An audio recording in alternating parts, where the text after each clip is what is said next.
The real estate market in New York is constantly changing, and new trends are emerging all the time. Our next guest is closely following those trends. Christine Haughney is a real estate reporter for the New York Times. Christine, good to have you with us. Thank you. What analogy would you use to describe the act of apartment hunting in New York City? Oh, it can appeal to every emotion. It's one of the most grievous feeling things. It then can be the most euphoric. And it's pretty traumatic for people. I was in a meeting with someone very senior a few weeks ago who started just kind of going back to that first apartment buying experience, that rat-infested apartment that's completely demoralizing, and that's where your budget is. So it's something we've all had to go to. It's like the DMV.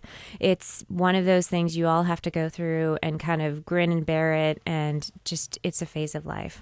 To use a broker or not to use a broker is the question many apartment hunters ask themselves. What is the answer? It really depends on where you're looking and what you want. You can get apartments without a broker.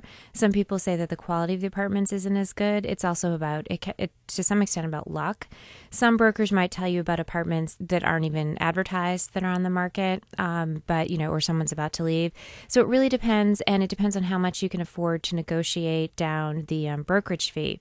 In the last couple of years, it got easier. Now, landlords are getting a little bit more of the upper hand than they've had in the last couple of years. What about if you're a seller? Should you try to sell on your own, or should you give it to a broker? It depends on the situation. I have people contact me who are doing for sale by owners in New York City. One thing with New York City is, for example, if you're selling a co-op, that's a pretty complicated financial transaction. I mean, buying any or selling any home is complicated. That's how we kind of got into the mess we're in, without having more kind of regulation of it. But it really depends on if you're able to get a seller, get someone to buy your apartment. Well, can you get them through the co-op board? Can you help them with a package? And the majority of for sale housing stock in New York City is co-op. You wrote an article for the Times this summer with the headline, "Client to Broker, Clean My Windows." Just how demanding are clients of brokers these days? It's incredible to watch. You see these brokers who sometimes have, in the boom years made tremendous amounts of money, but they have these golden handcuffs because they weren't exactly working for saints. These people can be very demanding. And now that these people lost a lot of money, they're especially demanding, and they're directing a lot of kind of their anger and abuse on their brokers. So yes, brokers say that people are trying to get them to clean their houses, buy fresh flowers, pay for catered meals for brokers to come to their homes. And it's an interesting job for the broker because the broker doesn't get the commission until they close the transaction for the most part. So you're not getting paid until that person actually goes through the deal. So I've heard of brokers showing people 80 apartments. They walk away without a cent. It's a really kind of high-risk business in that sense. What about what apartment hunters are expecting of brokers? Are they also expecting more than they did in the past? Yes, I think they're expecting more of brokers from the past because they feel like brokers are more desperate. Brokers just will take any business they can get. And buyers are also much more demanding with what they think they can get for New York City real estate. Because for so many years, it's been this demoralizing experience. I can't get anything for my hard-earned money.